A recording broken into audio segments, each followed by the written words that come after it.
The morning sun cast long shadows across Pearl Harbor as Seaman First Class James Sullivan adjusted his watch cap against the December chill. It was Sunday, December 7th, 1941, and the Hawaiian breeze carried the scent of plumeria, blossoms mixed with diesel fuel from the mighty battleships moored along Ford Island. Sullivan had no way of knowing that in less than 2 hours, his world would explode into chaos, forever altering the course of American history. Admiral Husband Kimmel stood on the bridge of his flagship, surveying the Pacific Fleet with quiet satisfaction. 8 battleships lay at anchor in what the sailors called Battleship Row: the USS Arizona, Oklahoma, West Virginia, California, Nevada, Tennessee, Maryland, and Pennsylvania. These steel giants represented the backbone of American naval power. In the Pacific, their 16-inch guns capable of hurling shells the size of small automobiles across 20 miles of ocean. The intelligence reports had been troubling lately. Tensions with Japan had reached a boiling point over their expansion into Southeast Asia and the American oil embargo. Just days earlier, Japanese envoys Saburo Kurusu and Kichisaburo Nomura had been negotiating in Washington, though many suspected these talks were merely a diplomatic smokescreen. Yet here in Pearl Harbor, life continued with the rhythm of peacetime routine. Lieutenant Commander Logan Ramsey was already at his desk in the Ford Island Command Center, reviewing the morning's patrol reports. The radar station at Opana Point had detected something unusual around 700 hours, a large formation of aircraft approaching from the north. But the inexperienced operators had been told to expect a flight of Boeing B-17 bombers from the mainland, so the contact was dismissed. This single moment of confusion would cost thousands of lives. Across the harbor, Captain Franklin Van Valkenburg was preparing for church services aboard the Arizona. The massive battleship, commissioned in 1916, had served with distinction through the Great War and now represented the pride of the Pacific Fleet. Her crew of over 1,500 men had grown comfortable with the peacetime posting in paradise, far from the war raging in Europe and the growing tensions in Asia. The first wave of Japanese aircraft, led by Commander Mitsuo Fuchida, had launched from 6 aircraft carriers positioned 200 miles north of Oahu. The strike force consisted of 49 Nakajima B-5N Kate bombers armed with specially modified 16-inch naval shells converted to armor-piercing bombs, 40 Kate torpedo bombers carrying deadly Type 91 torpedoes, 51 Aichi D-3 Aval dive bombers, and 43 Mitsubishi A-6M0 fighters providing escort and strafing support. As the Japanese formation approached the island's northern shore, Fuchida peered through his cockpit window at the target he had studied for months in reconnaissance photographs. The American fleet lay spread before him like toys in a bathtub, completely unaware of the approaching storm. At exactly 7:49 in the morning, he spoke the words that would echo through history. Tora, Tora, Tora. Tiger, tiger, tiger. The code phrase indicating complete tactical surprise had been achieved.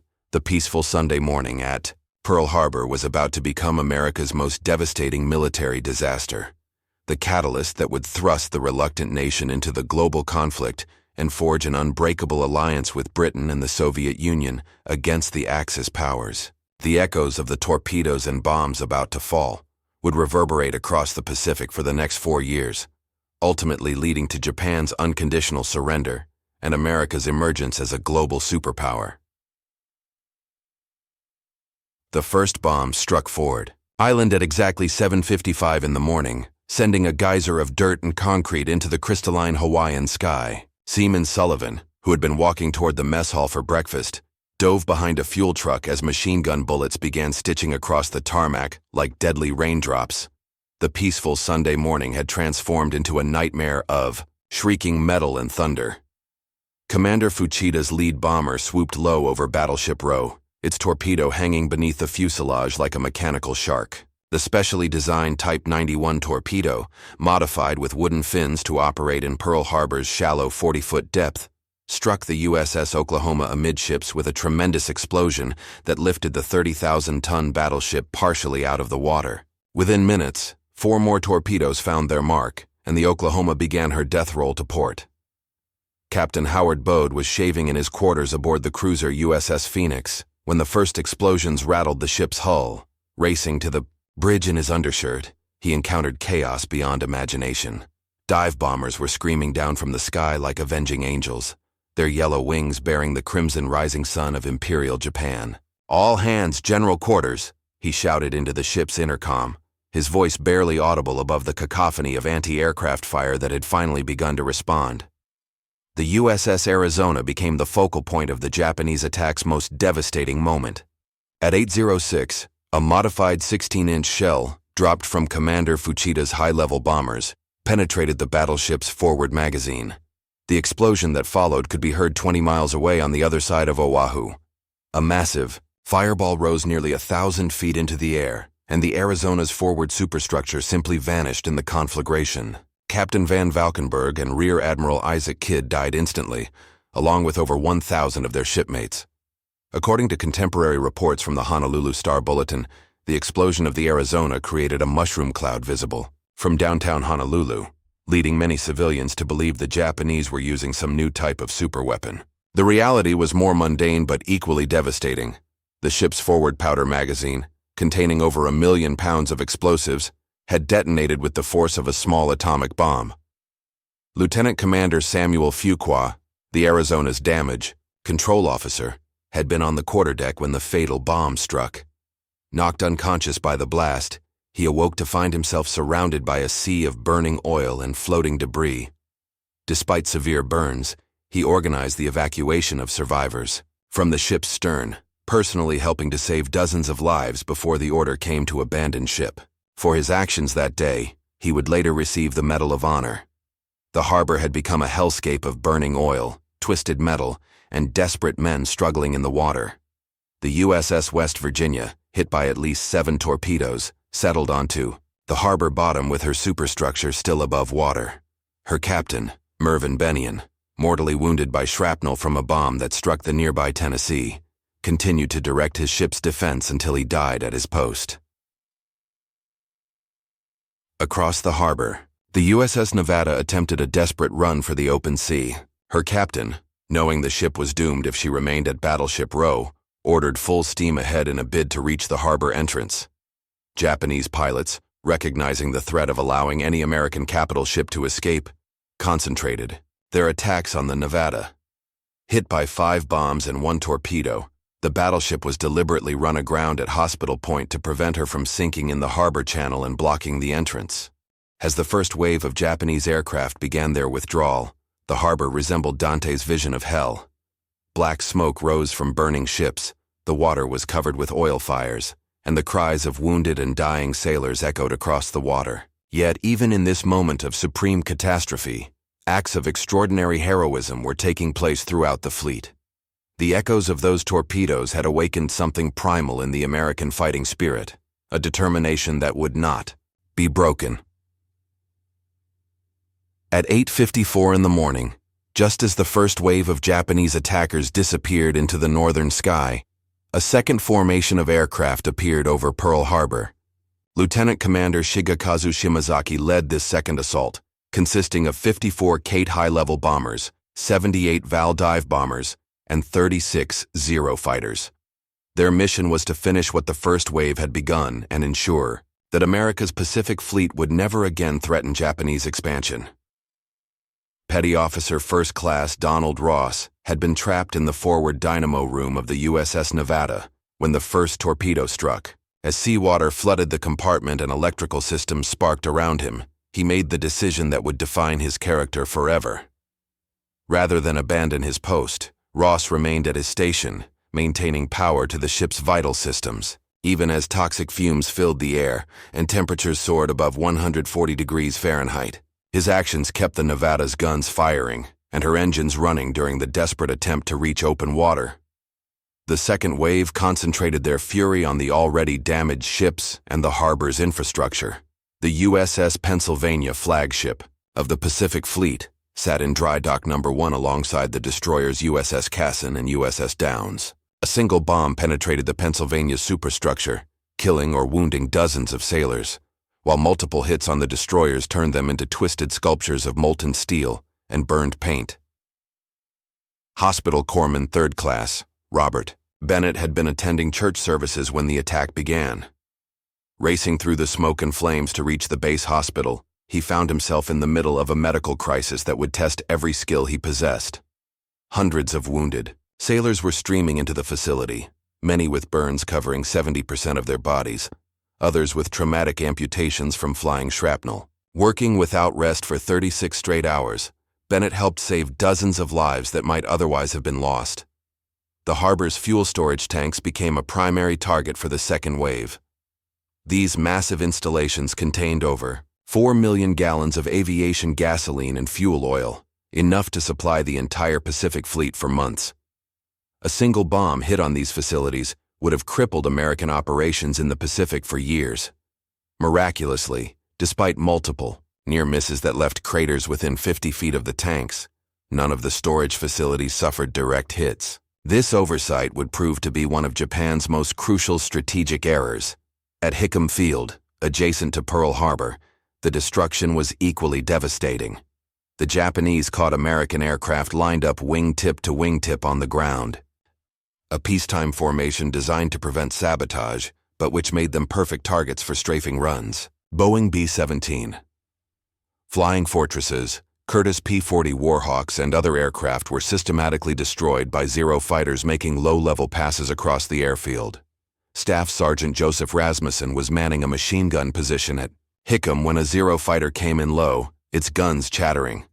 The aircraft was so close that Rasmussen could see the pilot's face behind the canopy.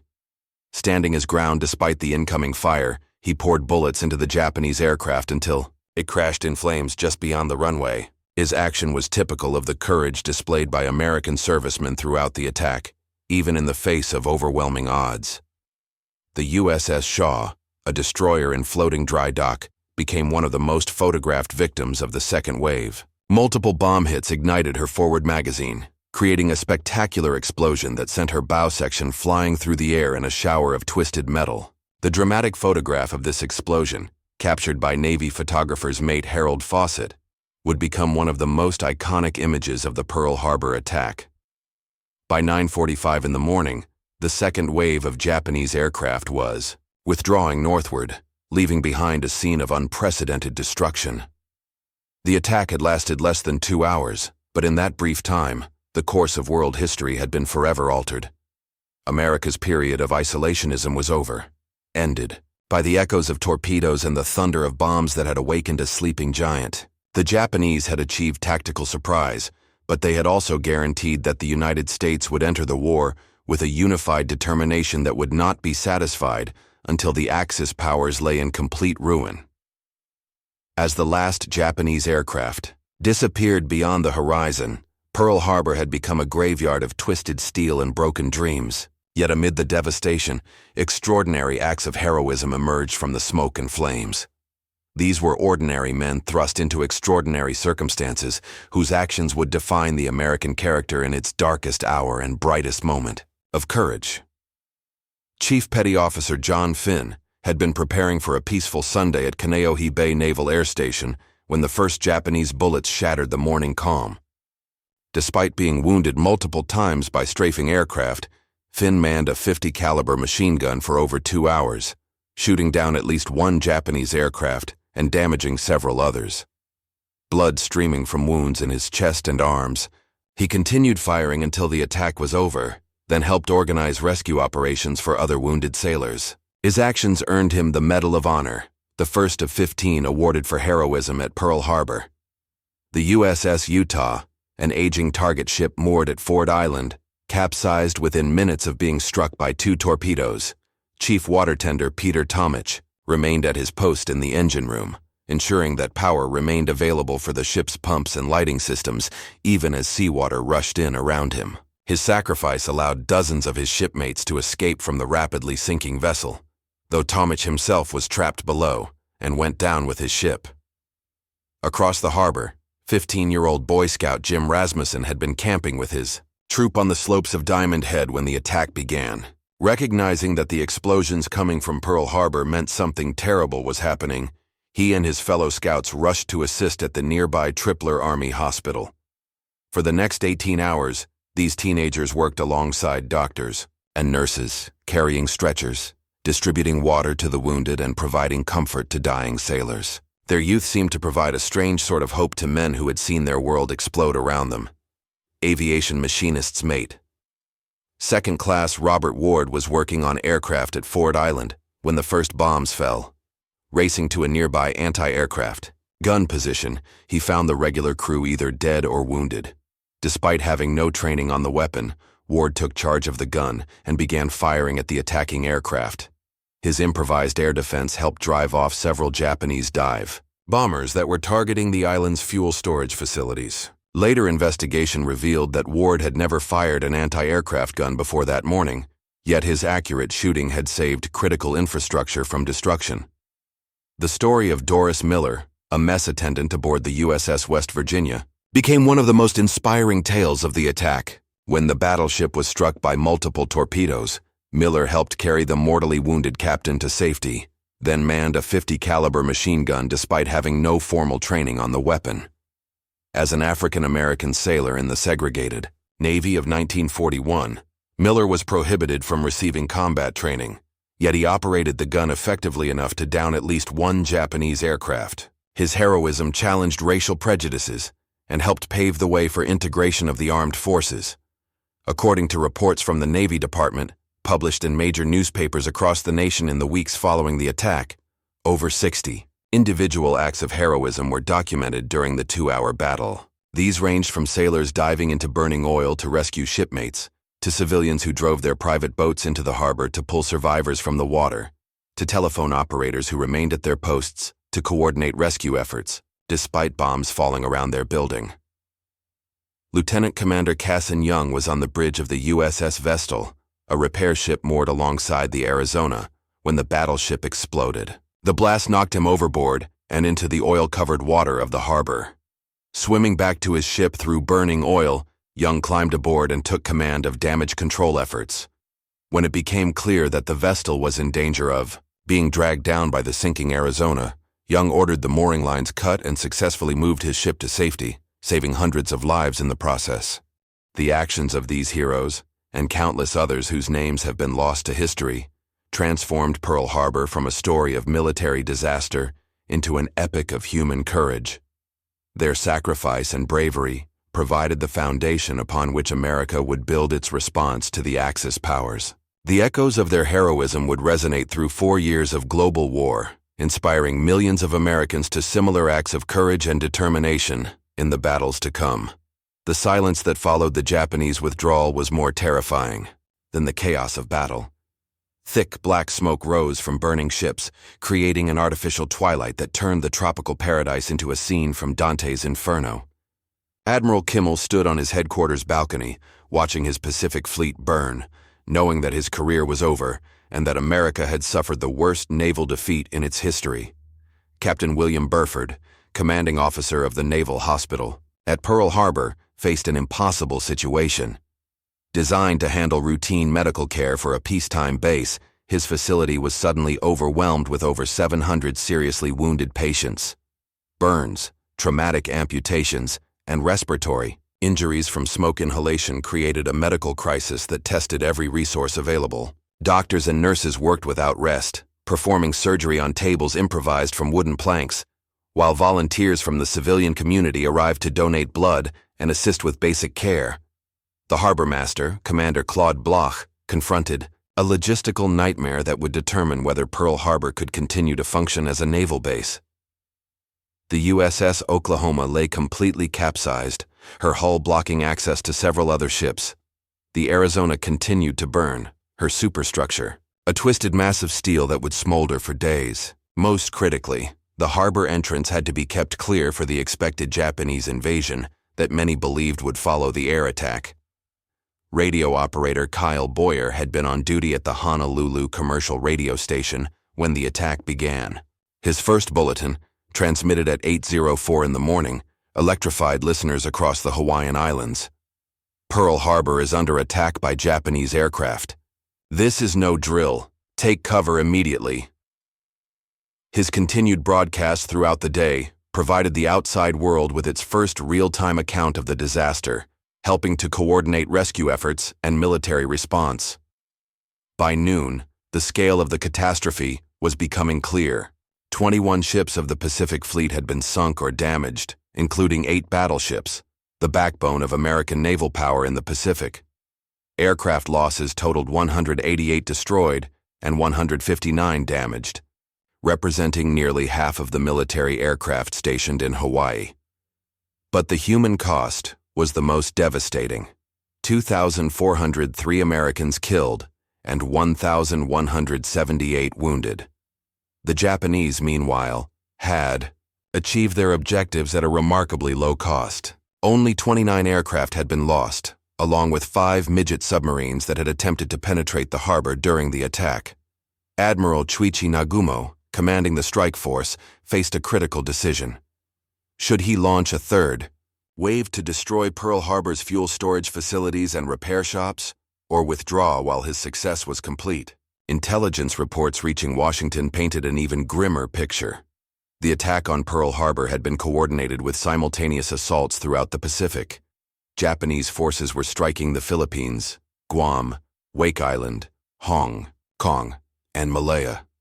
The Empire's strategy was clear: eliminate American naval power while simultaneously conquering Southeast Asia and the Dutch East Indies, creating an impregnable defensive perimeter that would make American counterattack impossible.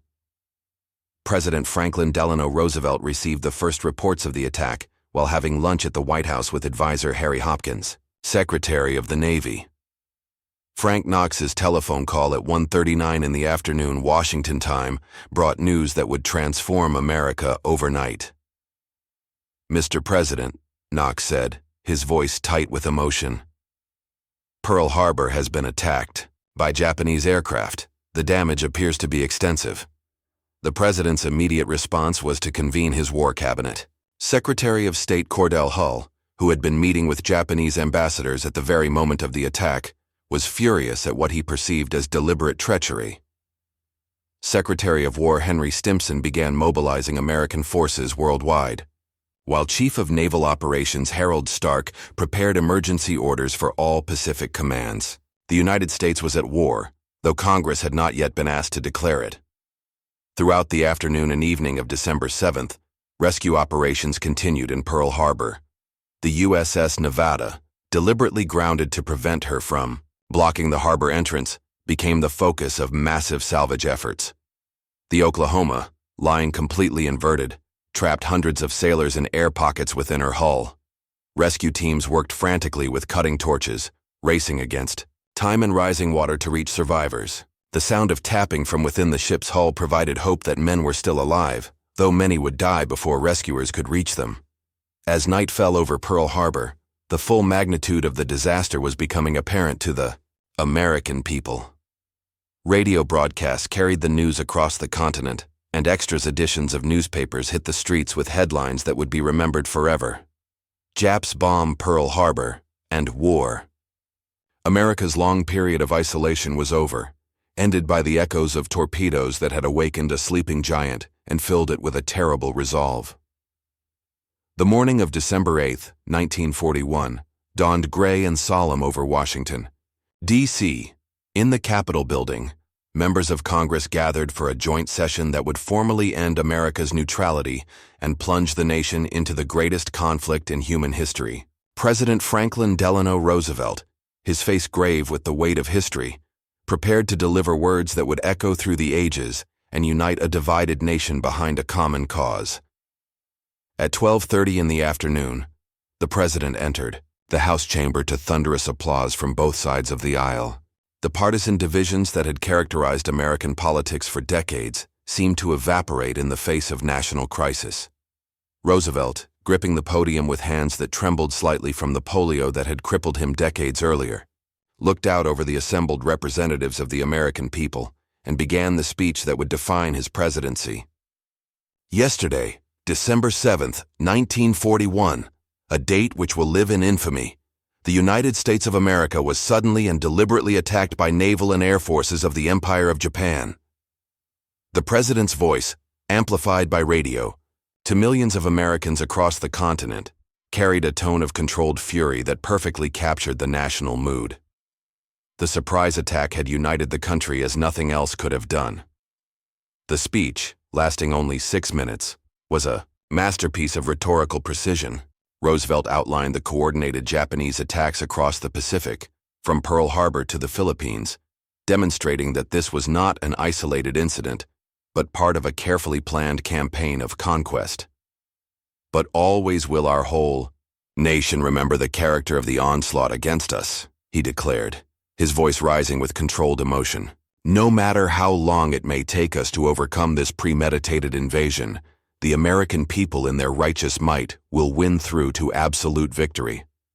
Within an hour of the president's address, Congress had passed a declaration of war against Japan with only one dissenting vote. Representative Jeanette Rankin of Montana, a pacifist who had also voted against American entry into the Great War, stood alone in opposition. The vote in the Senate was unanimous, 82-0. America was officially at war, and the transformation from peaceful democracy to military powerhouse began immediately. Back in Pearl Harbor, the grim work of recovery continued. The USS Arizona, still burning 3 days after the attack, had become a tomb for over 1,000 sailors and Marines.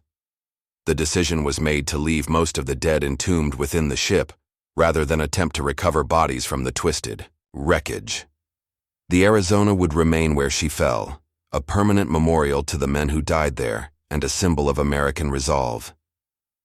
The strategic implications of Pearl Harbor were becoming clearer to military planners. While the attack had been a tactical success for Japan, it had also been a strategic blunder of enormous proportions.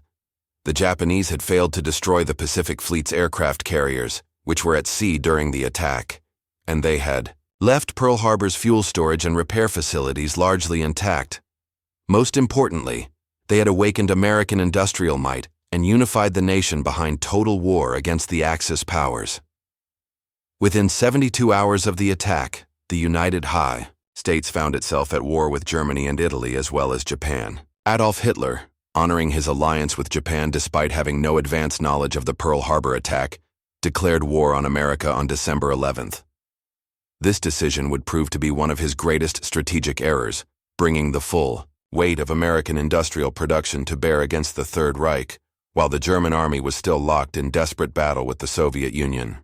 The echoes of those torpedoes at Pearl Harbor had indeed awakened a sleeping giant.